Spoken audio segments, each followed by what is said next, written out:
All right. Well, welcome to another episode of the Fulcrum Global Podcast, where friends and peers get together to discuss and brainstorm on issues of national security, defense, intelligence, and foreign affairs. I'm Sam Kessler, and I'm very excited to be presenting our guest for today. His name is Max Daves, and I am excited to have him on. A little disclaimer, I've known him for a good while now, and to give you an idea about what Max does is he is a co-founder, senior strategic analyst, and chief solutions innovator at Otho Advanced Intelligence.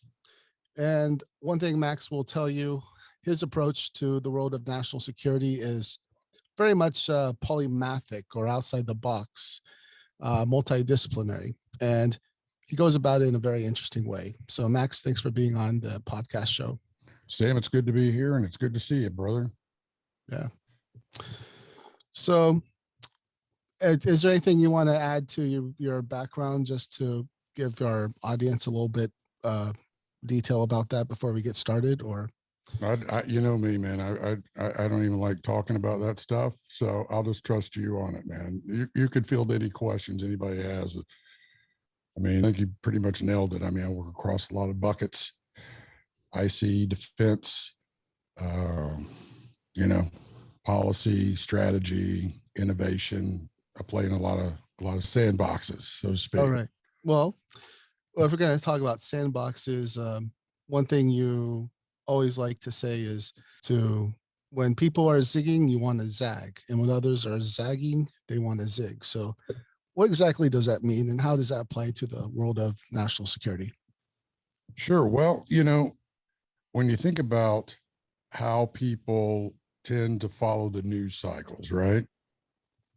The thought leaders will direct you over here, right? And so everybody writes on it. Everybody does, their media pieces on it. They dive into research on it, and everybody's discussing those specific things.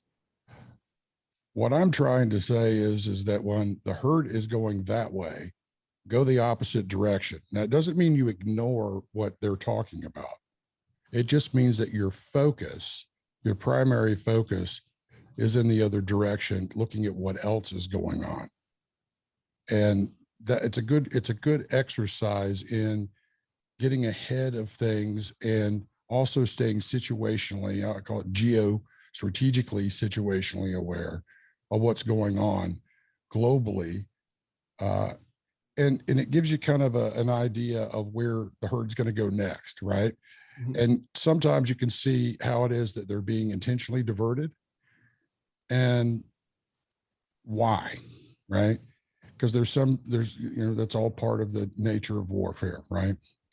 Is diversion and deception. So does that answer your question? Oh, yeah. I mean, in this era, who can really, question that? But isn't that the truth? But I think that's something that when it comes to, people in the analytical world, it should be always a constant reminder in many ways, because there's always things that other people aren't focusing on. And that can be some of the most interesting things, if it's just the flavor of the day or the news item of the day.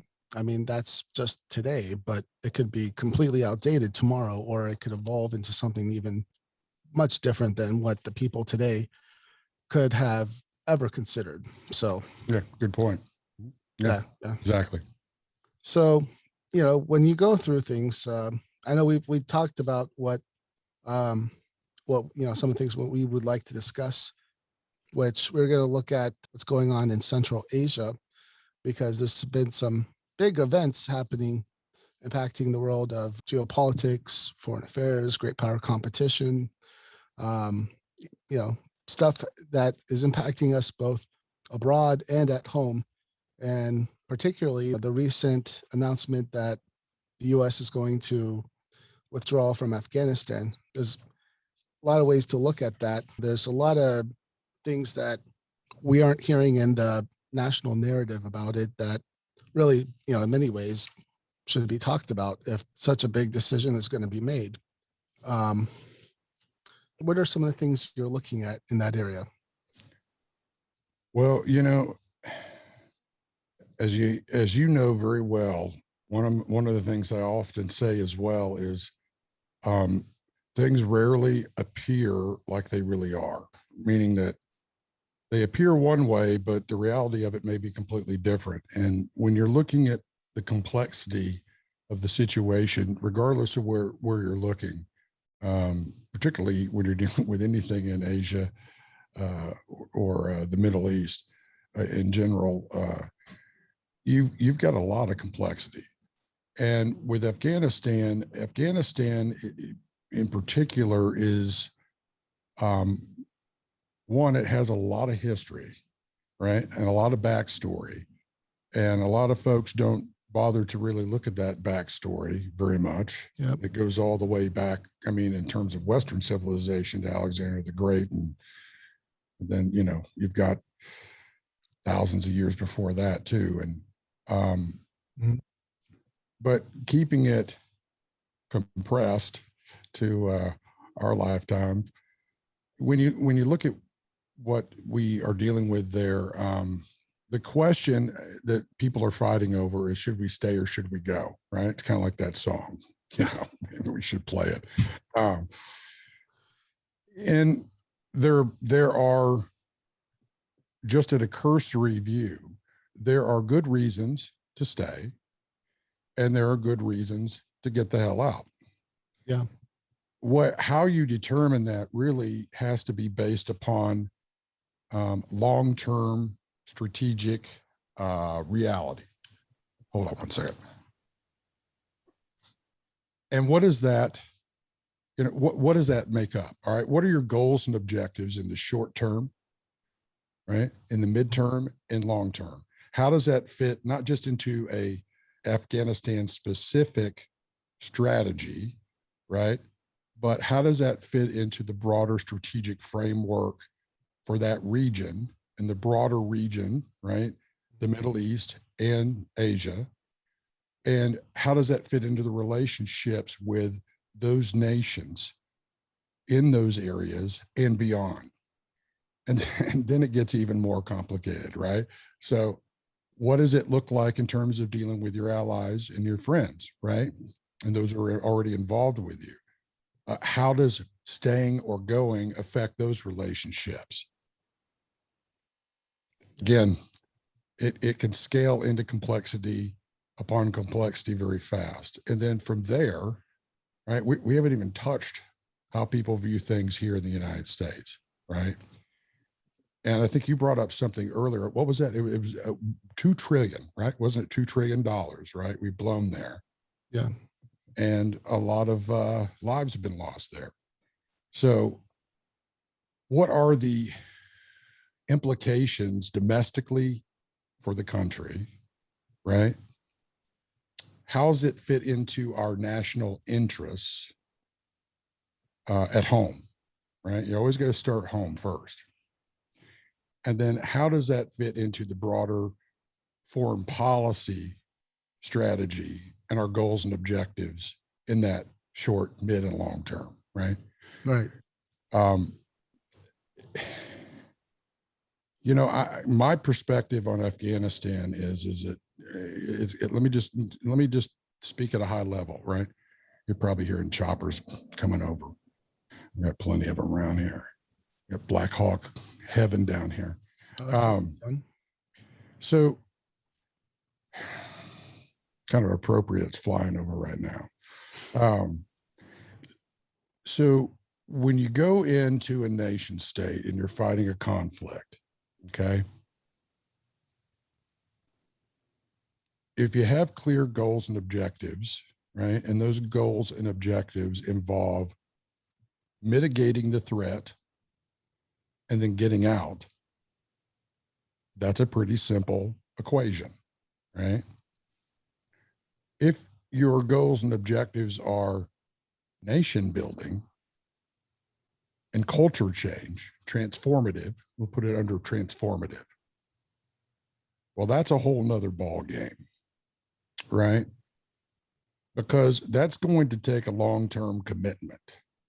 And how you do that and how you gain that out and think through that, again, is going to affect the domestic realities and your policies at home and how you deal with the public, right? You're going to have to look at you're going to have to SWOT it out, right? What are the strengths and weaknesses of doing it, right? From a domestic point of view, a political point of view, a financial point of view, a national security point of view, and then the broader circle of your foreign policy and how all those other things fit into that as well.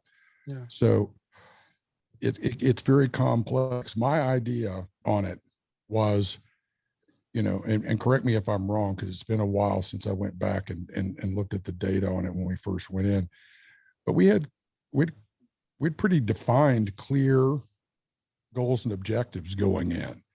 And that was to mitigate Al-Qaeda, right? And those elements within some of the Taliban that had allied with them. And we really wanted to go after Osama bin Laden, right? So those were clear goals. And even the people in Afghanistan understood that from a cultural point of view. You see, that's a whole nother area we can get into, is actually the worldview. That kind of connects into the history of those areas. And we don't have time to deep dive into that with Afghanistan right now, but I wanted to bring that up. We accomplished what we intended to accomplish. They're very basic military goals. Yeah. So, yeah.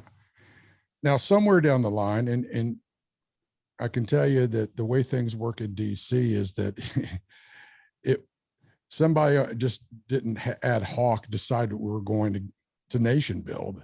They just probably didn't want to tell people beyond the folks that were focused on phase one, which was, the goals and objectives of dealing with Al-Qaeda and Osama bin Laden. So I think it was already in place within the national security apparatus and within the Corps, probably within the JCS at the time and NSA, and were involved with all kinds of laying groundwork for that, for the long term, and the NSC, right?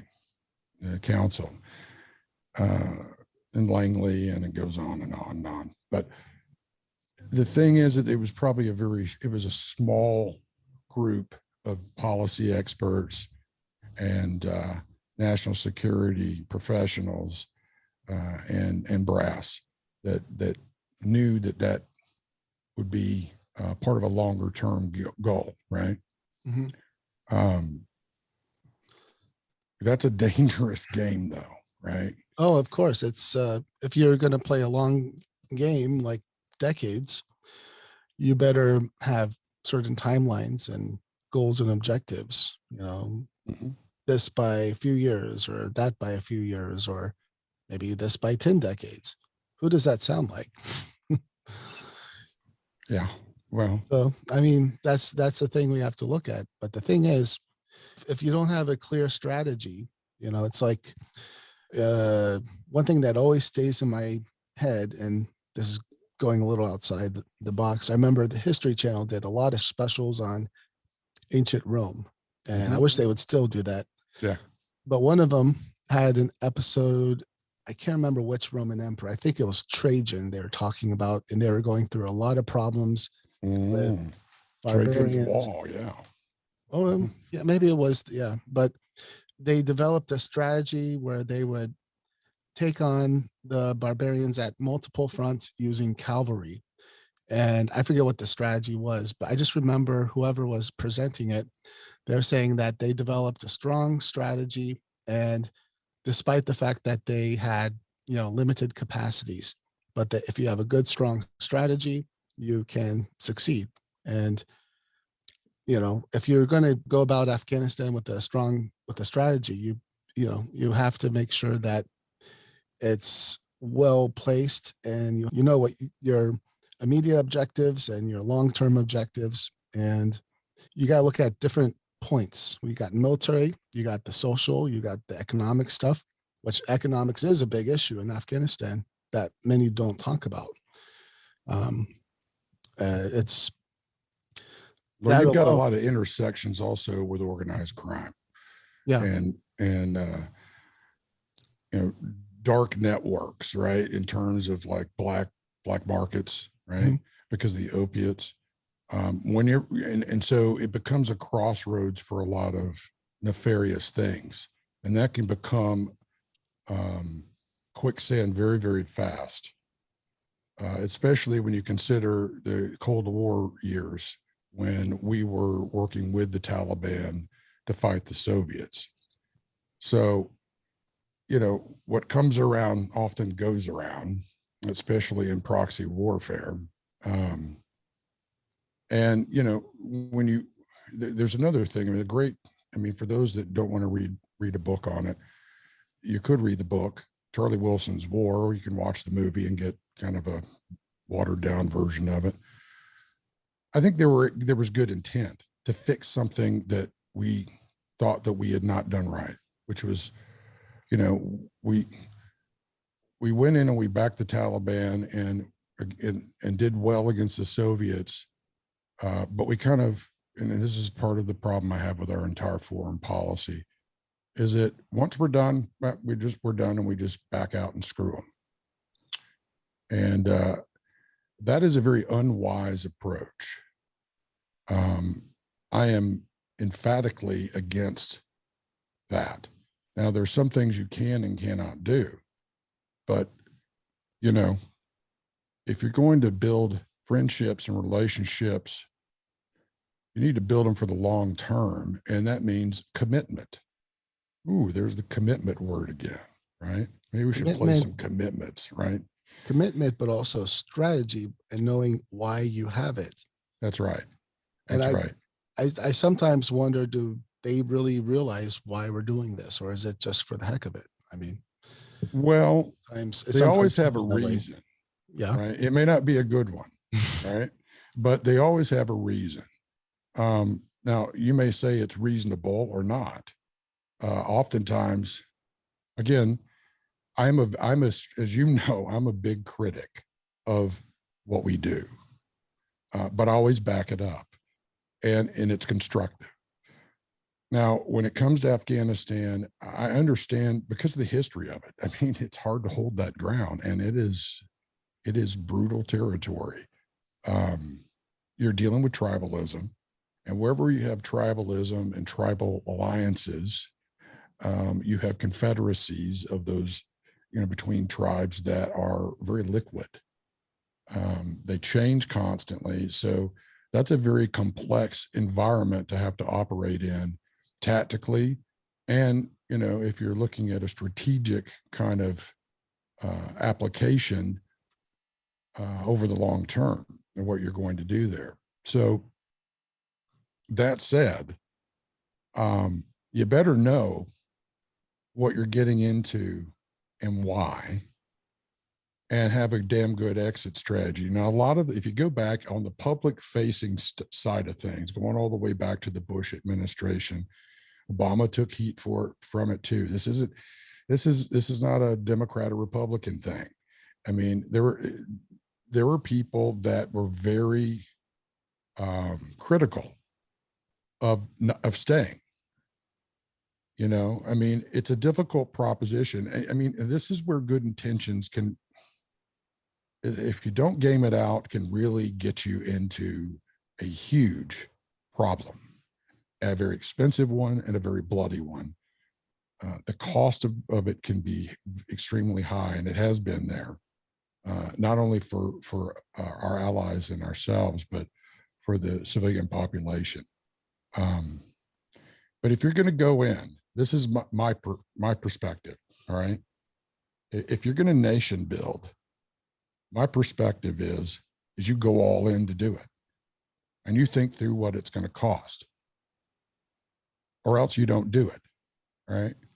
Because you may be playing into your enemy's hands, meaning, you know, great power competition, right? Which is exactly what happened, right? Now it's a hot real estate because, like that video that was shared, it's the only real estate we have where we have a base that neighbors both of our big adversaries, China and Russia. And then, of course, you have the whole Pakistan and India stuff going on, and then Iran in the mix, and whoever else is there. And we don't have bases elsewhere in that area. Afghanistan is pretty much it, right? Right, right. Well, I mean, the question is, okay, from I don't like to use tactical here, but it is a tactical kind of approach. I mean, the shorter the term, okay, if you want to establish a friendly nation state, let's say that was the plan long term, right? We're going to insert ourselves and be a fly in the ointment, particularly with the BRI, right? Mm-hmm. If that truly was the plan, okay, then what are you doing when you're using half measures to go into nation build? Take the damn country over, stop playing games, and run it with a military provisional government until you have a couple of generations behind you that can actually run it themselves. Now, one, they either didn't understand the worldview and the corruption that's endemic there, which I highly doubt, right? They probably denied it and ignored it, but they knew it was there. Or three, they didn't have the will to do it all the way because of political realities at home and around the world, which means they got gamed and lured into the very trap that the Russians and Chinese wanted to use as narratives, right? And of course, that plays out in our political system here, right? And it also plays out on the global scale with weaponized narratives and propaganda and disinformation. And quite honestly, I mean, it's a very clever mix because they aren't saying things that aren't true, right? Yeah, I mean, one thing, anyone who is critical of like intelligence operations or foreign policy operations, they always like to refer back to what, the type of stuff that was done during the Cold War. And as you know, everyone is saying we're in a Cold War 2.0, but I think it's kind of something else, but there's elements of it. Yeah, I agree. There's elements. I don't think it's a Cold War, but yeah, I agree with you. I mean, I hear the same thing. I've got a lot of friends who are old Cold Warriors, and I've learned a lot. And oftentimes they nail a lot of stuff, man. We should not ignore their wisdom and their experience. However, it's not the same thing. There has to be a way to combine both.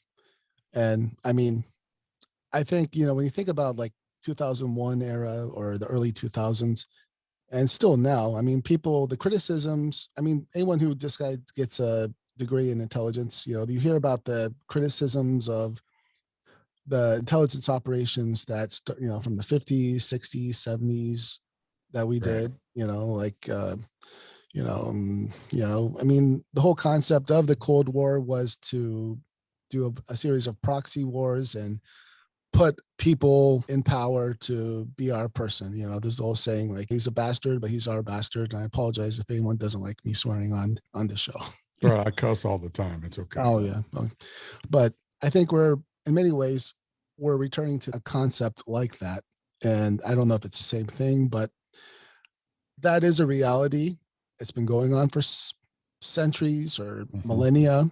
I mean, it's one of the oldest rules in great power competition. I mean, it's, whether it's the concept of client states, tributes, proxies, all that. I mean, right. They just dress it up in new verbiage and yeah. Yeah. I mean, for like a country like Iran, that was like a bread and butter policy. Sure was. They had a lot. Yeah.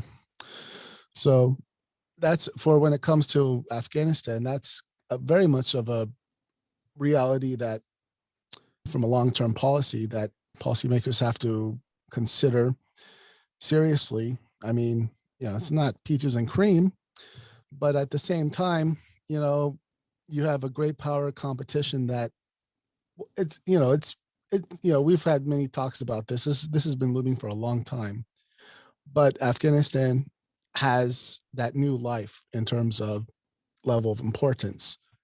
And, you have the economic aspect because of raw minerals. And someone I know, I can't remember his name, has been talking a lot about the importance of raw minerals in terms of supply and logistics and access, because that's a great power competition aspect because of, you know, technology, chips, microchips, missile systems. These rare resources are, impact the way we run ourselves. And Yeah, we're, it runs the whole global manufacturing system. yeah. Everything that you have is connected to that. I mean, if you didn't have it, you'd go back analog. And my generation is kind of like a mix between the analog and the digital. But the younger generations, they haven't got a clue. I mean, I'm sure there's people younger who are familiar with it, but the totally different ways of life. And we've created a bit of a addiction to that kind of tech. And I think, we're really heading potentially with, resource wars, which we've seen that in the past, and it's not always pretty, but, it's the way how I think societies have been conditioned to even think in that way. I think, it really impacts the, um, I guess that the way of thinking to dealing with that requires a level of honesty and awareness of what's going on. And I mean, I know you've touched on that a few times, but that's a concern in terms of importance. And Afghanistan has a lot of rare resources, which we know, like 2-3 trillion or even more. And, Possibly. Yeah. I mean, it's hard to know. I mean, rare earth elements, Sam, I don't know who you were talking about that always brings it up. It can't possibly be me. I know, well, maybe we should, at some point, I would love to bring on a buddy of mine, James Kennedy, who is a real expert in rare earth elements and mining in this area. In fact, maybe we can get him on this week. I need to get a call in with him. I'm 2 weeks late on trying to get him on a conversation to catch up. But look, I mean, rare earth elements are not new, right? They're not even all that rare. What's rare is large concentrations of them in a certain area, right? And again, I mean, if you look at history, this is nothing new. Let's go back to World War II.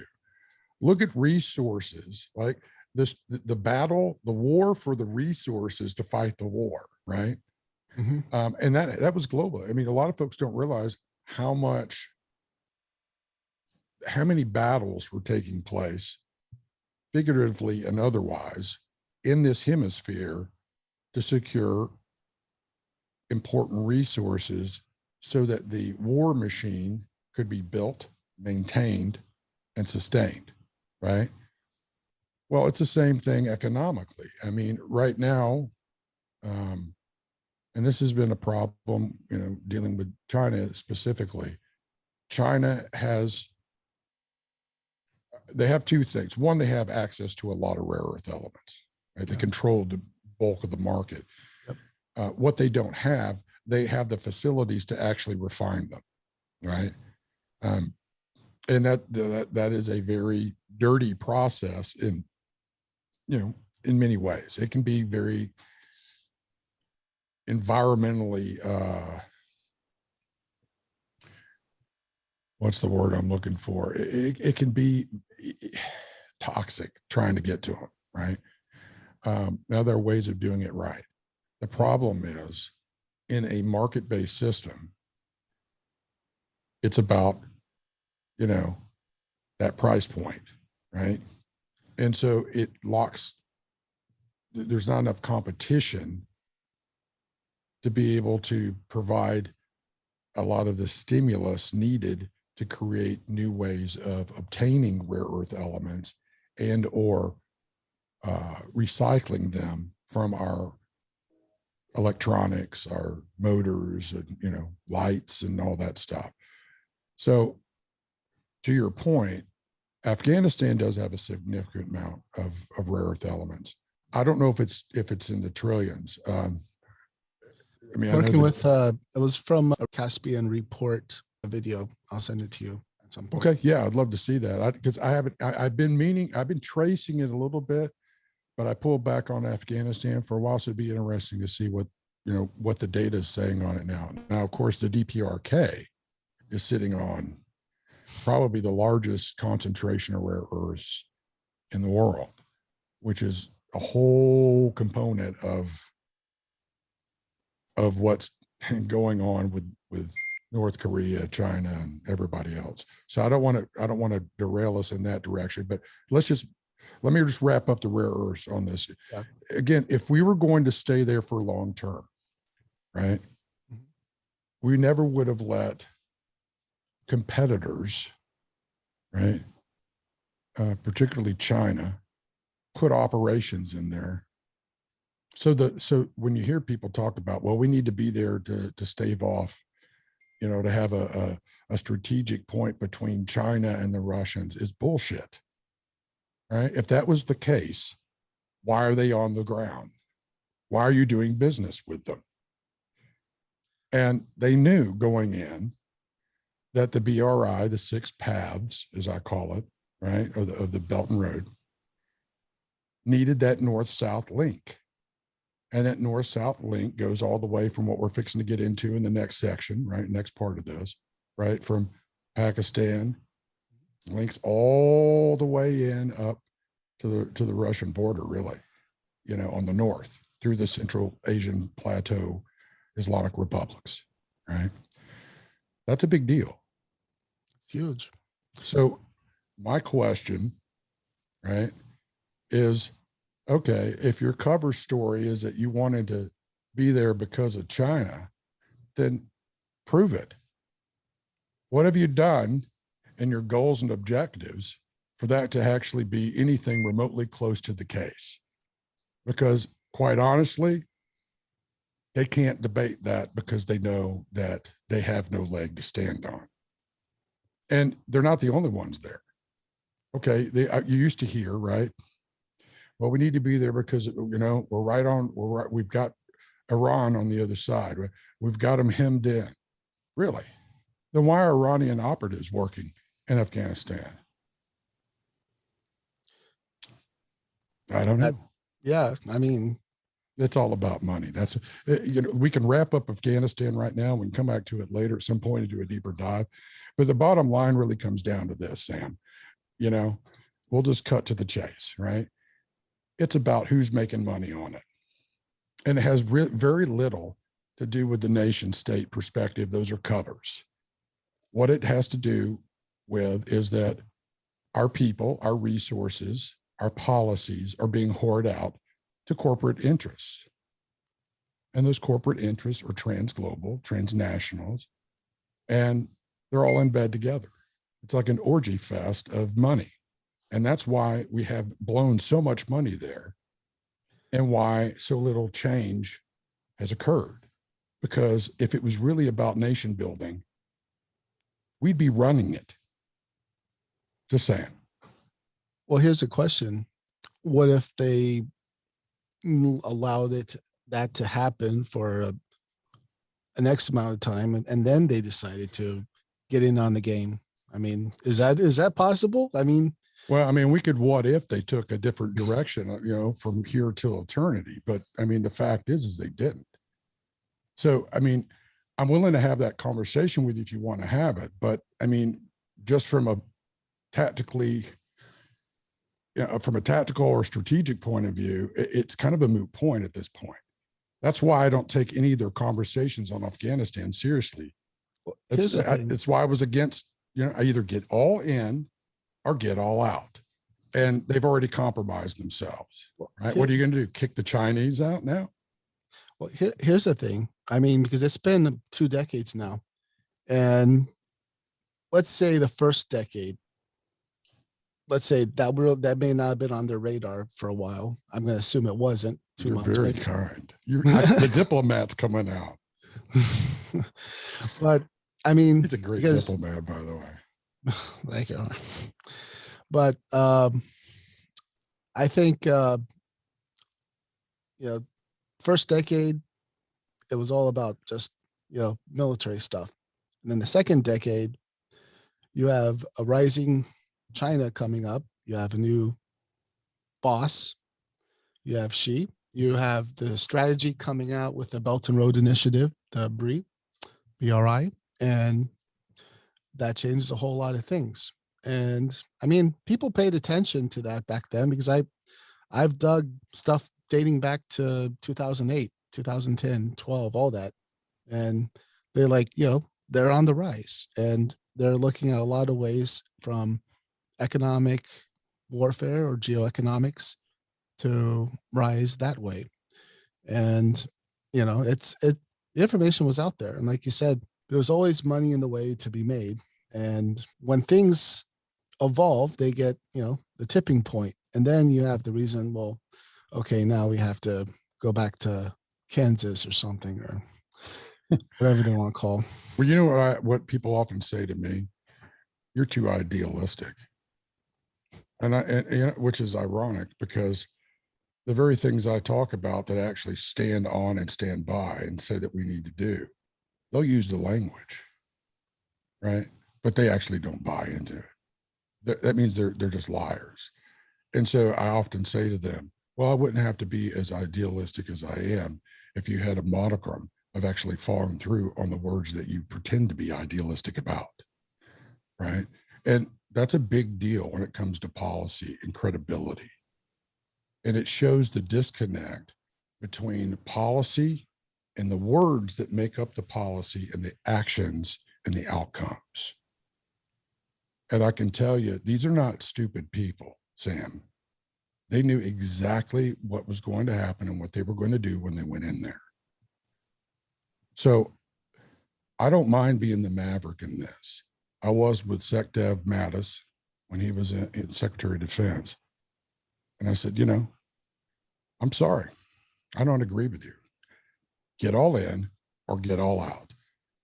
Now, if it takes us 10 years of fighting to get to the point where we were at, we weren't fighting. That is a roadblock. That's obstacles. And that means they never intended. It's forever war because the PMCs are making the money. The large defense contractors are making the money. All these little contracting companies are making the money globally, mind you. And the large corporations, transnational corporations are making the money. They're eating that country.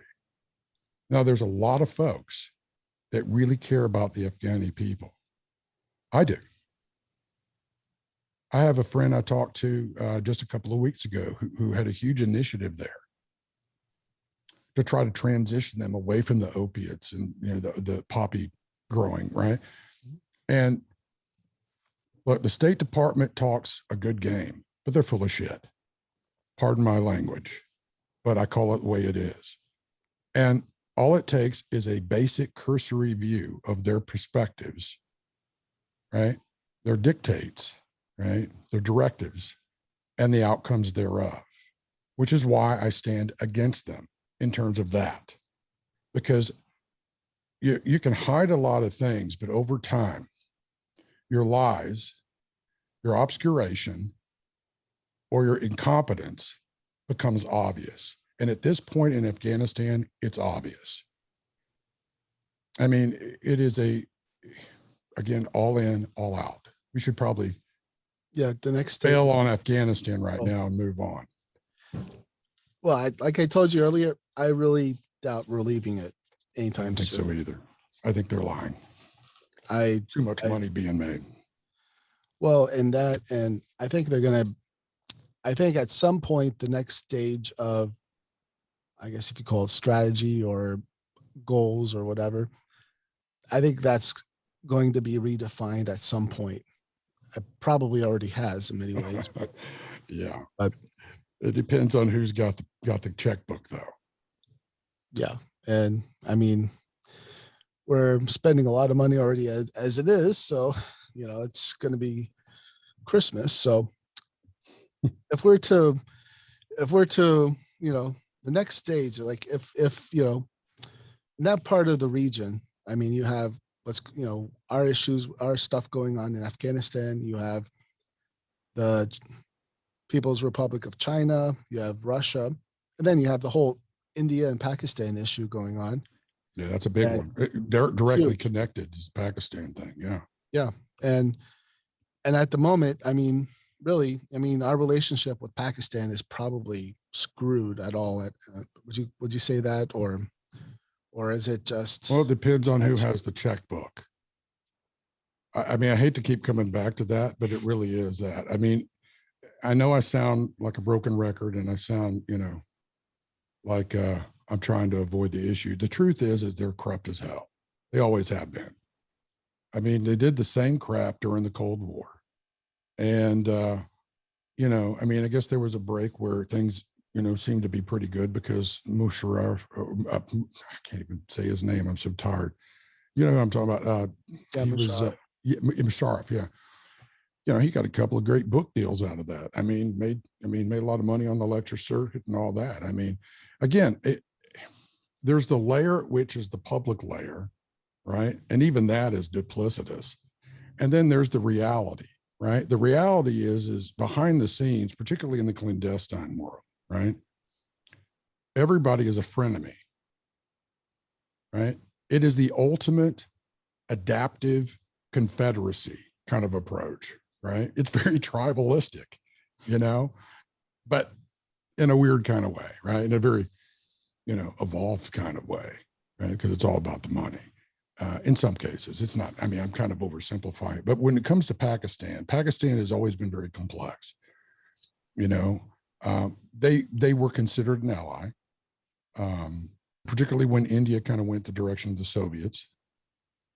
But it's kind of flipped, But again, at what layer, right? Again, I mean, if you got the top layer is the politics, right? Behind all of it's the business side of things, right? And then you've got the intelligence communities, right? And then you've got all the tribal groups, right? And all the factions. And there's a lot of games that go on.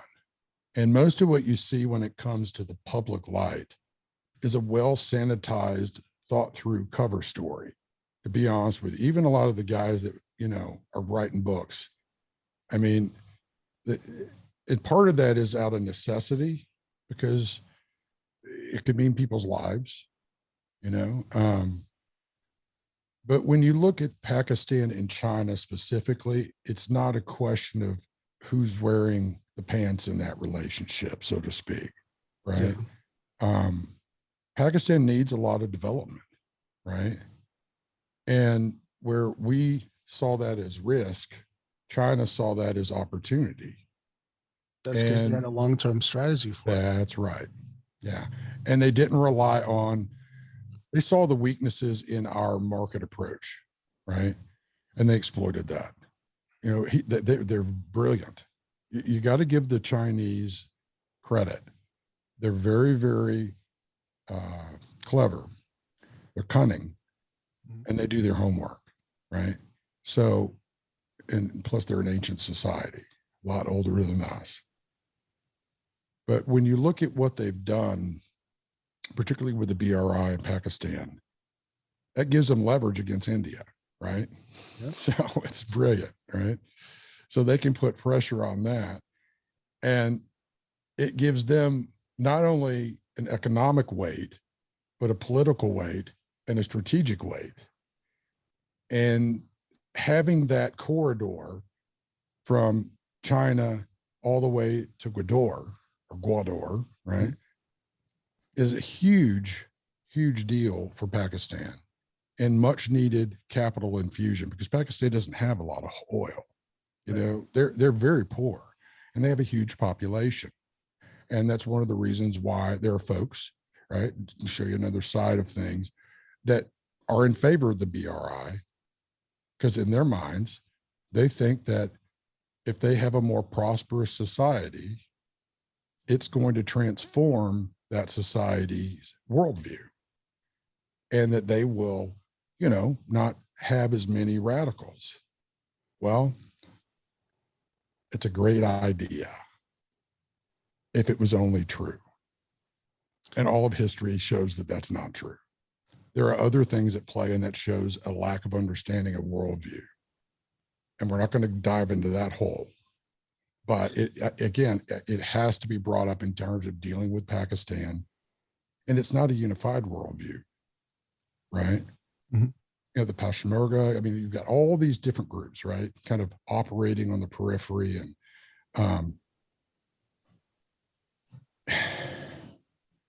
but what China really has done is they've solidified not only their land corridor, an air corridor, but also a sea corridor. Yeah.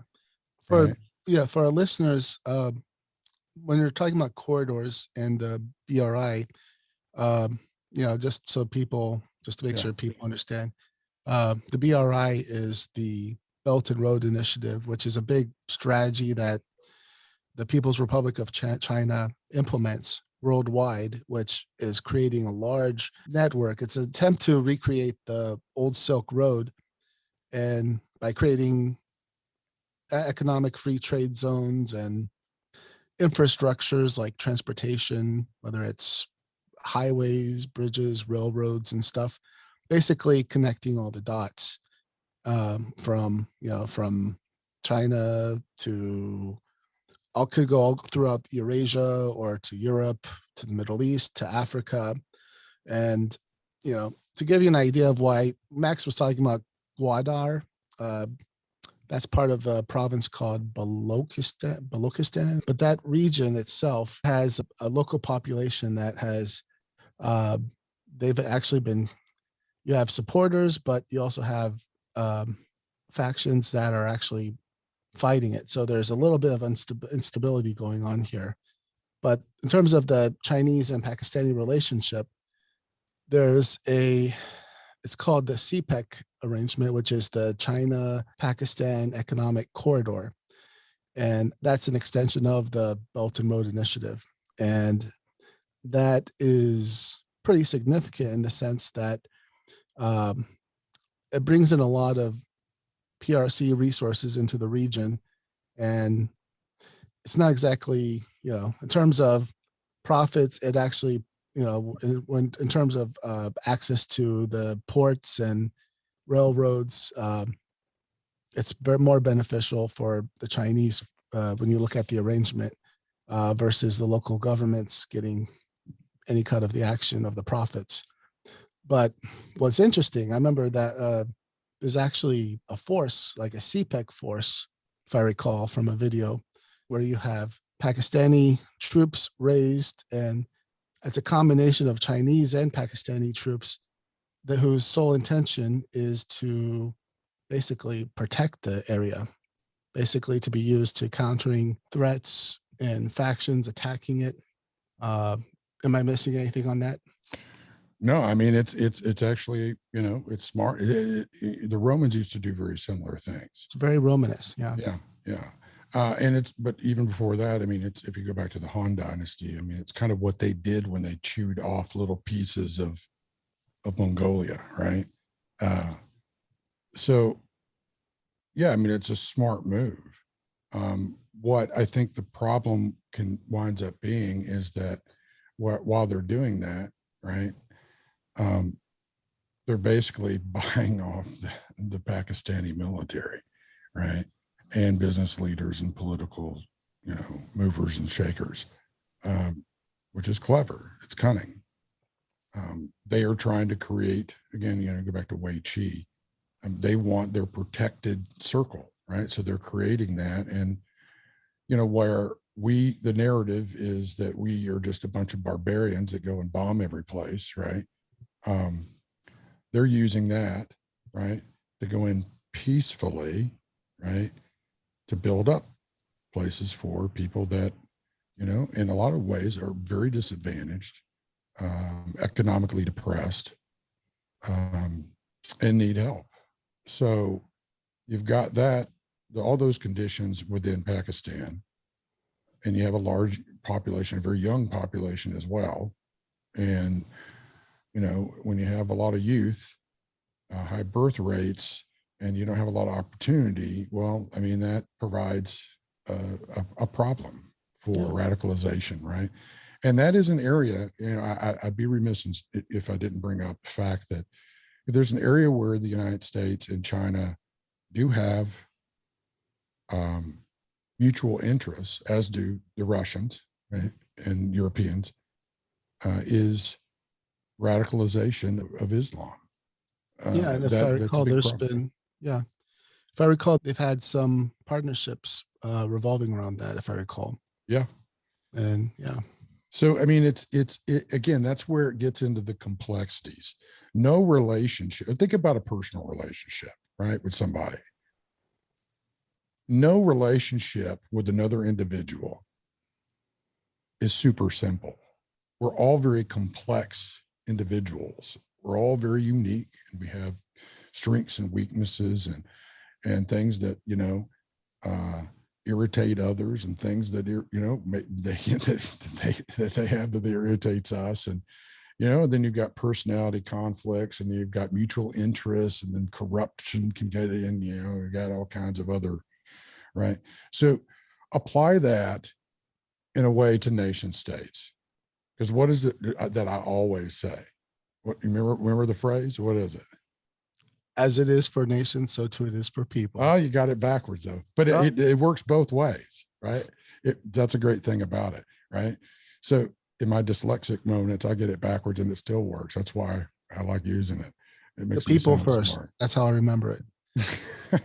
Yeah, it makes me sound clever. It's all, yeah. Anyway, appearances can be deceiving. So, but as it is for people, so too it is for nations, right? Because what are nations made out of? People. And nations take on characteristics, right? And we call those characteristics culture, right? And that makes up their society. And it's easy for people to want to put other people into boxes, right? Oversimplify, right? Or project on them what they don't like or whatever. Same thing with nation states. So the complexity is immense, and things can change, right? And so even though I'm harsh on stuff like earlier, I sound very cynical, right? On the other hand, this is the complexity of me in dealing with these issues. I understand the sides. I understand all the sides. As much as I hate to admit it, I'd probably be a pretty decent diplomat if I went that way because of that. As you know, I don't like the word diplomacy. I leave it to people like you that are really good at it, because I'm not. I don't think so.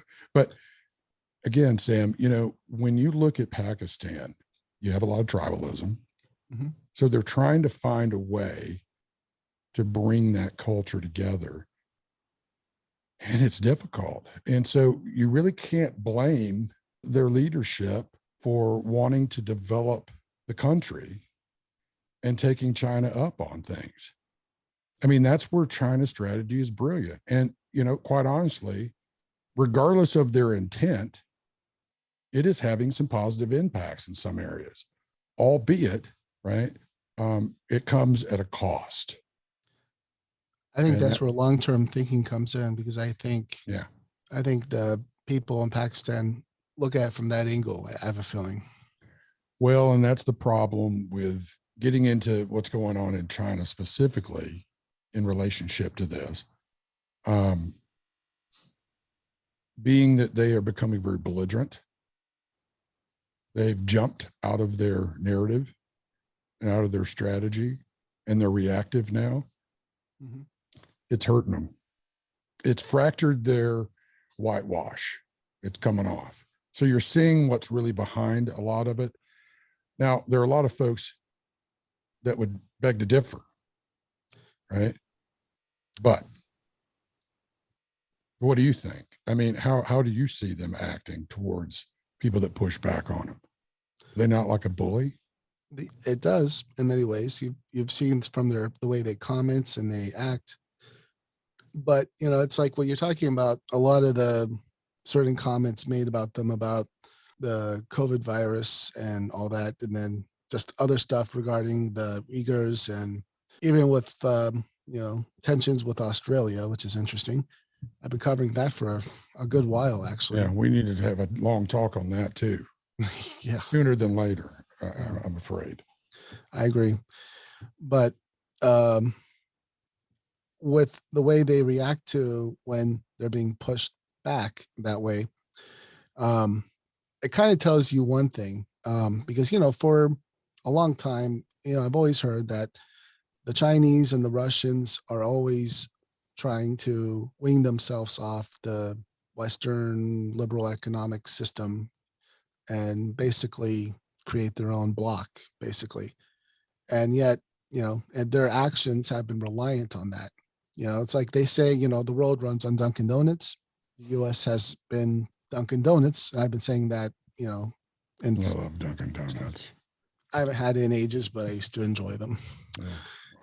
But they too have been reliant on the U.S. being the Dunkin' Donuts. And then, if the U.S. is a bit unstable, this is how they're reacting. That's an interesting observation to make, because they're reliant on the U.S. acting a certain way, which we've talked about. But this way has not been the way we're seeing now. The last few years has been countering what they're accustomed to. And so they're reliant on the U.S. in that capacity, even though they won't admit it, probably, because they've done every little thing to be less reliant. Well, in some ways, can you blame them? I mean, really, can you blame them? I mean, if you're in their position, sure. I mean, that's, they want their currency to be used more regularly and have transactions conducted in it, and a lot of other things. And I mean, they have their sphere of influence and their ancient sphere of influence, which is, they want to go back to it. And that's an even bigger conversation. Yeah, we probably ought to stay away from the imperium rising. But yeah, I mean, I agree with you. And again, that's part of that complexity that I was talking about, that you know so well, because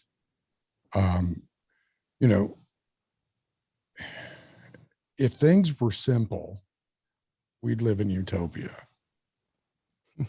That's why people want to oversimplify things so they can live in a pretended one. And that's why it never works.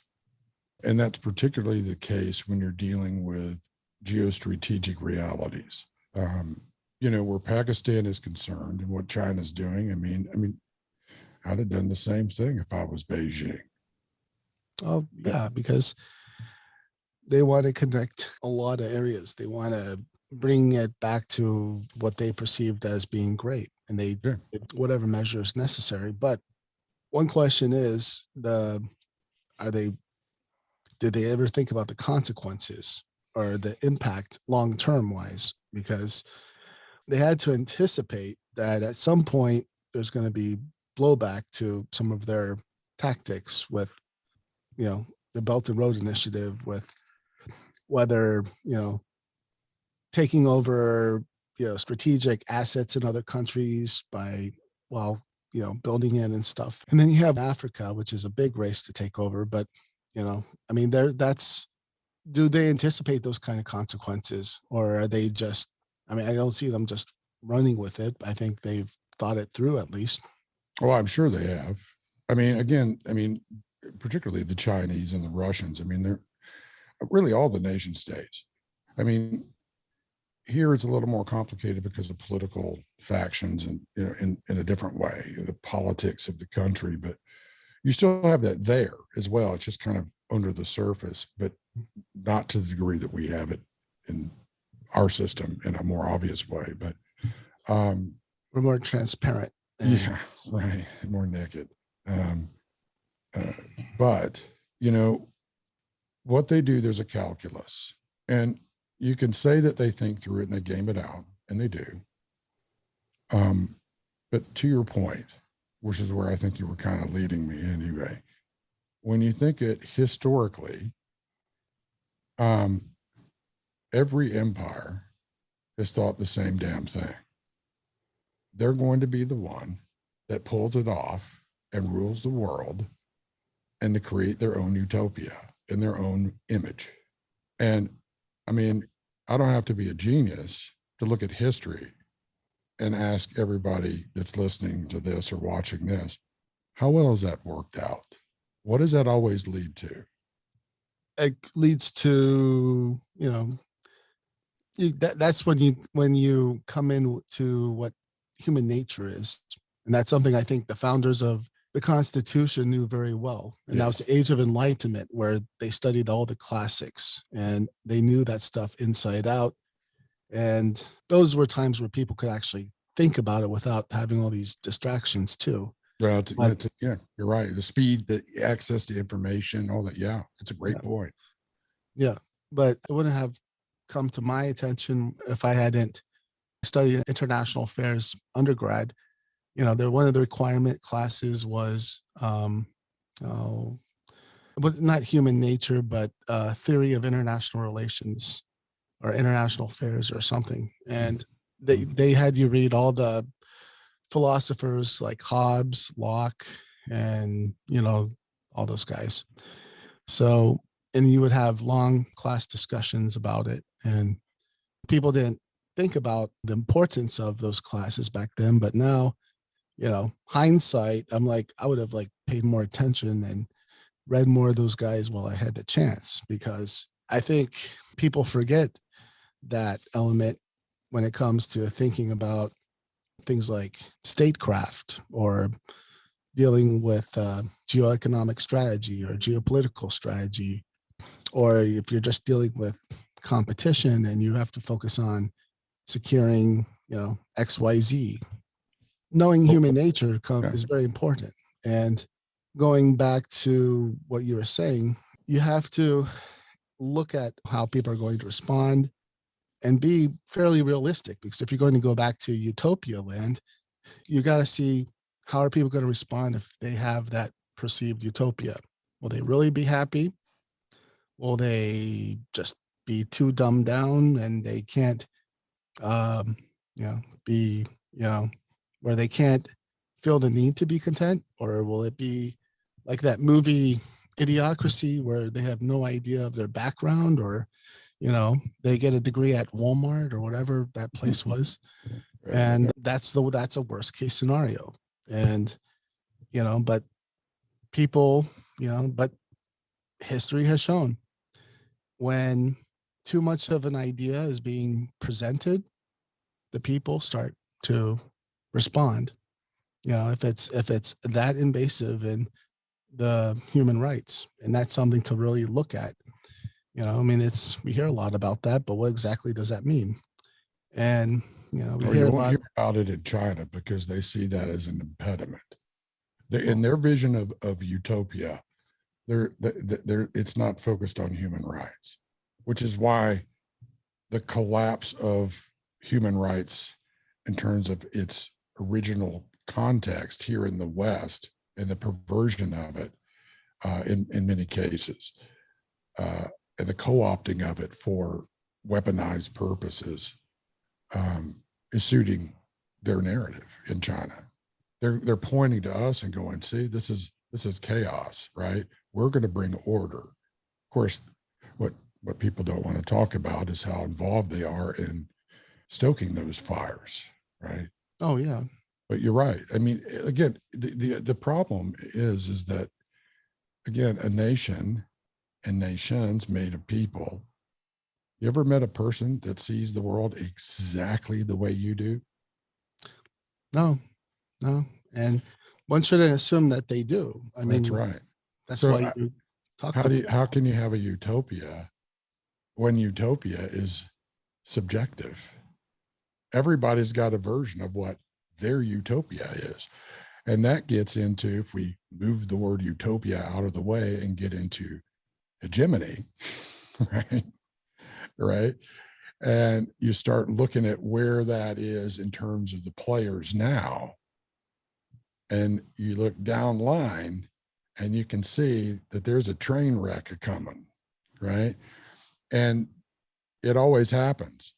I mean, it's not a new age when it's the same old thing over and over and over, right? But they always I mean, it's going to be this wonderful time, everybody gets glossy eyed and, we're all going to live in peace. And I wish that was true because I hate wars.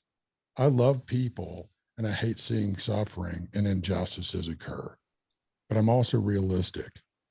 And I have to say that the trend lines right now,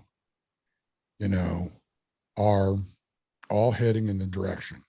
And who are friends right now, when you look at their worldviews, and let's say they're successful, and let's say that America gets pushed out of the world, right? Oops, almost pushed my mic out of the way. Let's say they push us out of the world and get what they want. How long do you think that's going to last? How long do you think their utopia is going to last? I don't think it will last very long. No. It's and they'll be all armed at the teeth. Well, here's a question.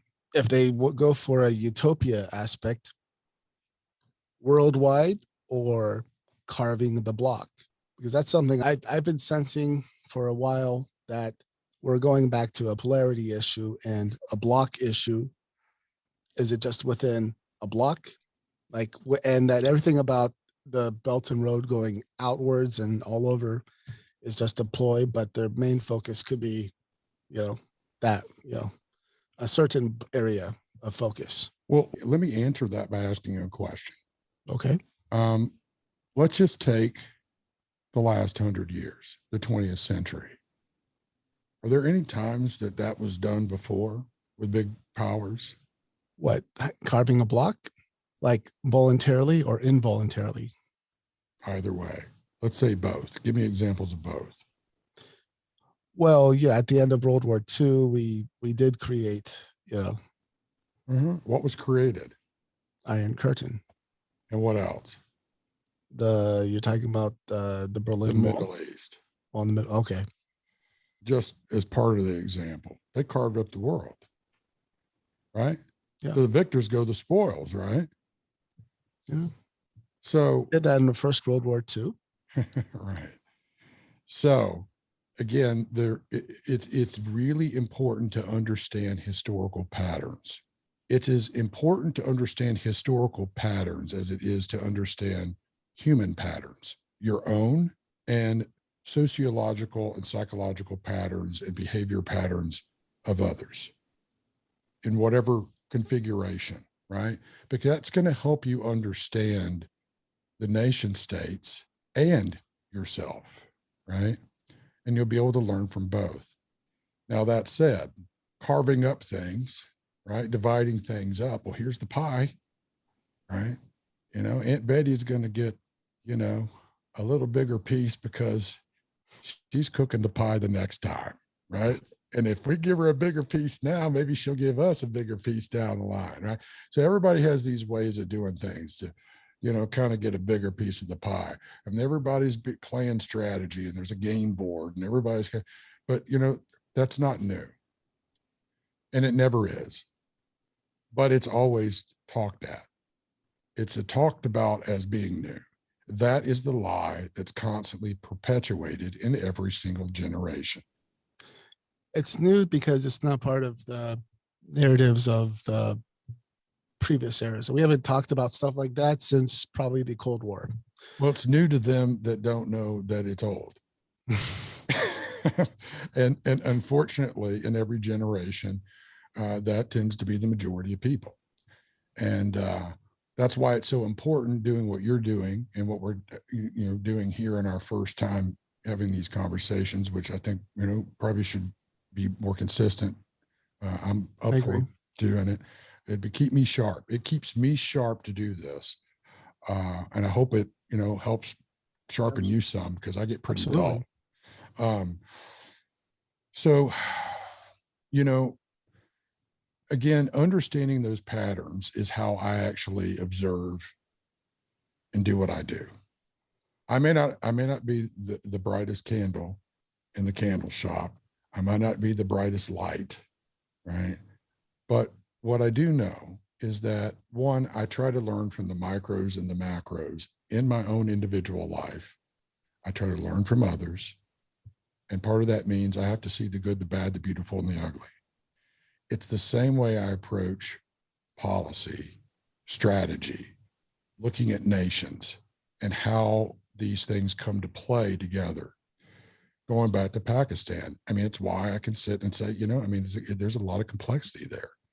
What would I do? Sometimes the best thing you can do is try to put yourself in somebody else's shoes. Absolutely. But to do that properly means you're going to have to actually understand them, their history, their experiences, their worldview, and how that has shaped them for the present and how that may affect them for the future, right? Mm-hmm. Pakistan and Iran, they're being pushed closer together, right? What does that mean for the broader region? Now that China has done a big deal with Iran, right? What are the narratives? What's the narratives? What are the narratives that are being used in the East to bring people together, right? I think you know where I'm going with this. Have they been used before? And what did it look like and how did it work out?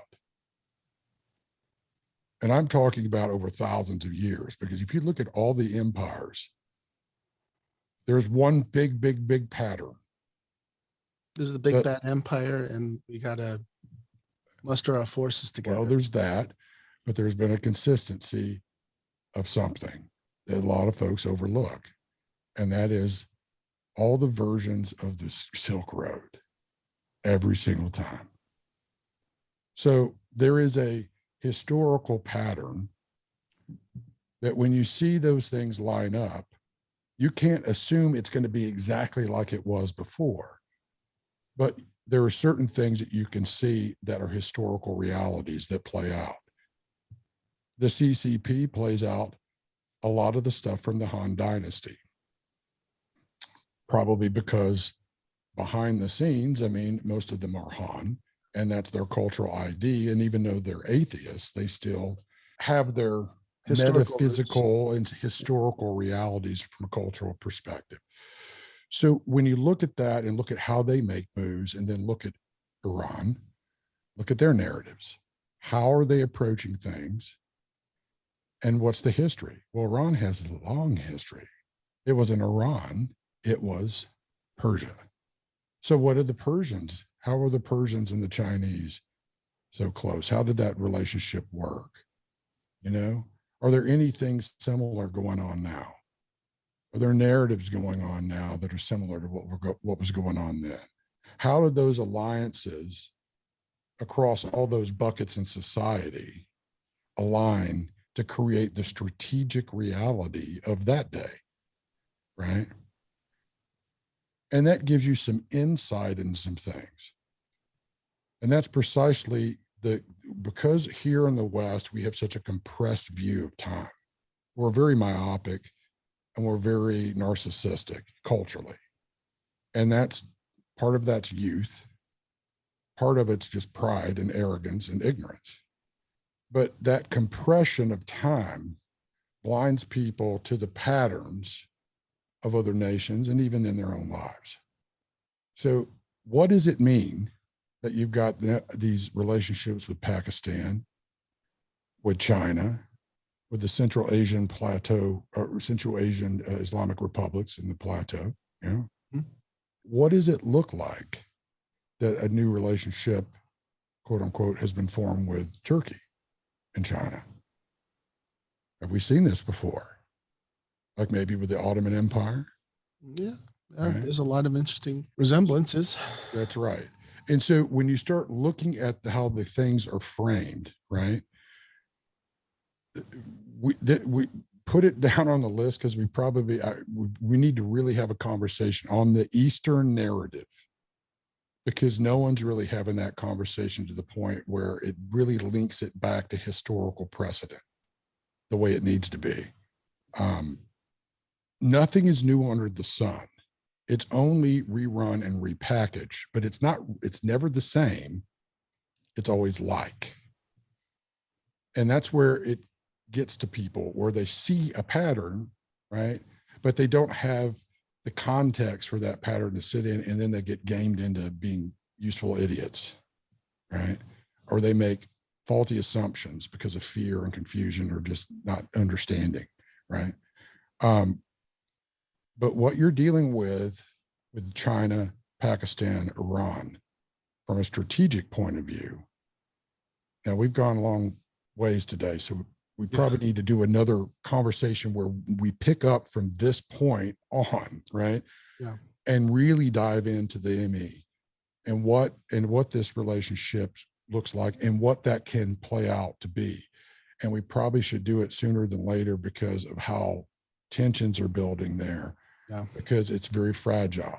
We may come back our next conversation and wind up having to discuss, some stuff that we don't really want to have to discuss, which is full out conflict. Yeah, there's a lot of things. If I brought it up right now, we'd end up having another 2-hour conversation. Right. And you know how we are. So maybe we should just plan that for, maybe get another one in the beginning of next week or something. So we continue this. I hope we've laid some groundwork for people, I think it is some good groundwork. I think it's going to help a lot of people think and understand where to start to understand what the events that have been happening for several years and how it relates to what's happening now. I think we have good groundwork because there's a lot of key things that we don't hear in today's media or just by experts. It's all the basic stuff. And maybe it's because they're still playing the game, whatever it is, or they're figuring out what camp they're going to be in. Who knows? But I think there's a lot more to talk about, but it is a good groundwork. Very excellent. Sam, I appreciate you having me on. And I think, I'd be up for doing this on a regular basis so we can dig deep with some folks and it'd be fun. It's a good break for me. Yeah. And it's not something you see a lot. And I think it's important, especially with, today's environment. People need to see serious stuff and it's very important. But well, you buy the black rifle and ship it to me in cases and I'll stay on here as long as you want. I had to get a plug in for these guys. I love these guys, man. It's a veteran owned company, Black Rifle Coffee Company. These guys are awesome. I'll have to try them out. I've heard about it, but I've yet to. I've been sticking with this Italian roast stuff. See, there we go. This is what we do, right? This every time, folks. This is what you've got to understand about Sam and I. I mean, we could plan on doing like a 30-minute talk, and it winds up 5 hours, right? So you guys are going to have to help direct us at times as much as I have to have him direct me. And then sometimes I have to help him a little bit, but really it's more him having to direct me because I can go on and on and on.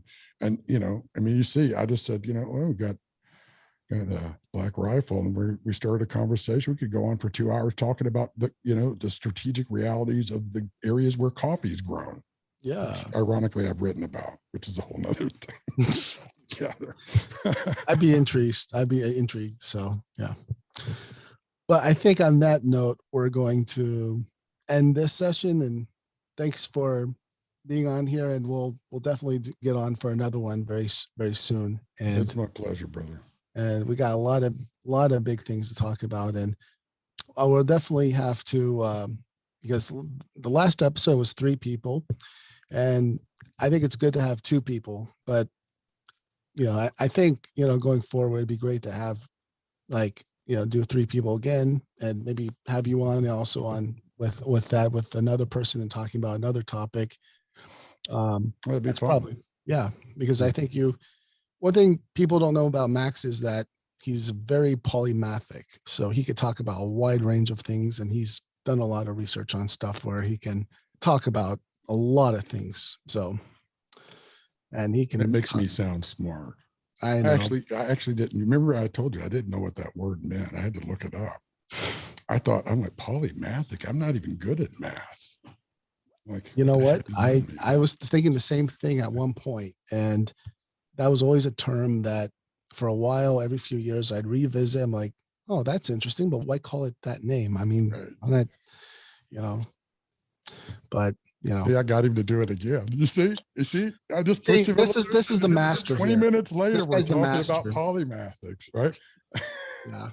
All right, I'm going to shut up, man. Sam, go ahead and take us out. Okay. Well, on that note, we are officially going to sign off here. And I want to thank you all for listening to this long discussion and a little getting off trail here and there, but I think it's all worth it. We have a good discussion, a lot of things to ponder, a lot of big things to consider. And I want to thank you all for listening and taking the time. And if you want to check out the website, fulcrumglobal.us, which is part of the Society for Defense and Strategic Studies at American Military University. So we'll be back. We'll see you guys next time, and we look forward to being part of your viewing or listening perspective, because this will be in both video and podcast format. And it'll be posted very shortly. So once again, Max, thanks a lot. Anytime, brother. I look forward to it and appreciate what you're doing, man. Making a big difference. Thank you. Yep. Till next time.